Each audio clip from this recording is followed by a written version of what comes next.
Hello, I'm Michael Morrissey, Norfolk District Attorney. I'm proud to serve as the Chief Law Enforcement Officer for 28 communities in Massachusetts. The leading causes of preventable death in my jurisdiction are opiate overdose and impaired driving, both often caused by substance abuse issues. I am proud to be one of the original Hal Rogers Category 3 grant recipients, funded to develop multidisciplinary initiatives to prevent overdose deaths. To Congressman Rogers and other members of Congress, I extend my sincere thanks and gratitude. Today, you are here to learn how we are able to equip Norfolk County Police and Fire Departments with Naloxone. I want to be clear, you do not need a federal grant to do this work. In fact, we paid for this project with drug forfeiture money obtained from successful drug prosecutions in my office. Essentially, local and state police investigators arrested drug dealers. My office then successfully prosecuted these individuals, and we civilly seized their assets. We then converted the assets into cash, which funds prevention initiatives like this designed to save lives from substance abuse and addiction.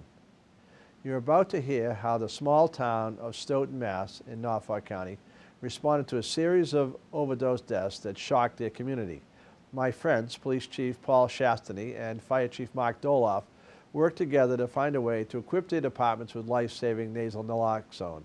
My hometown police department in Quincy, Massachusetts already had tremendous success with police-administered naloxone through a state pilot project, but this funding source was not available to other communities in Norfolk County. Quincy has become a national leader. I was impressed with what Quincy did and how Stoughton adapted that. My office used their programs as a template to share their work and to make naloxone available to every one of the 28 police and fire departments which serve Norfolk County. We organized a countywide training program last spring to launch the deployment of naloxone. The life-saving impact from the administration of naloxone by police and fire officials was instantaneous. We had to save within hours of the training. I'm very proud that police and fire chiefs in Norfolk County believe that administering naloxone is another way to serve and protect.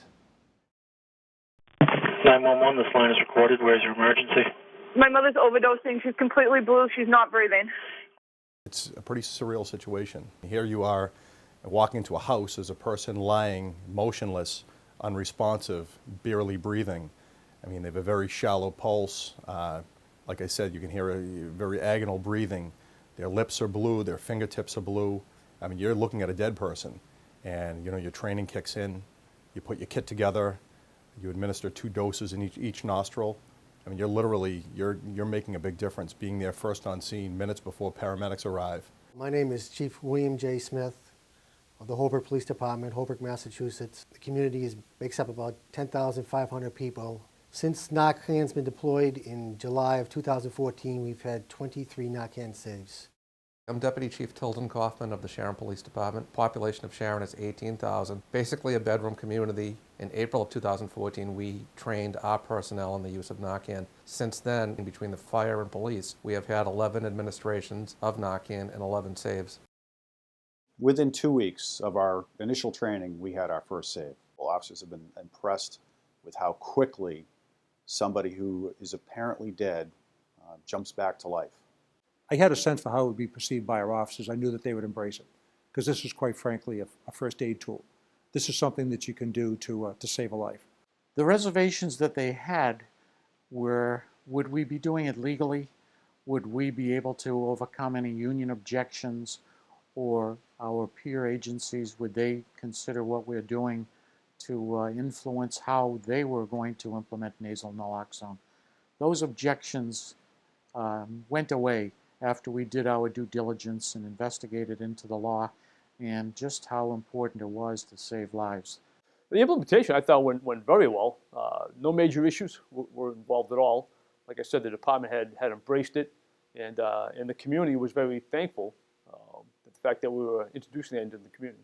People shouldn't lose family members if there's a simple, straightforward way that emergency response people can come into the house, into the business, wherever it is, and deal with the issue successfully and give people a chance to live and to correct whatever the issues are in their lives and go on with their lives, literally alive.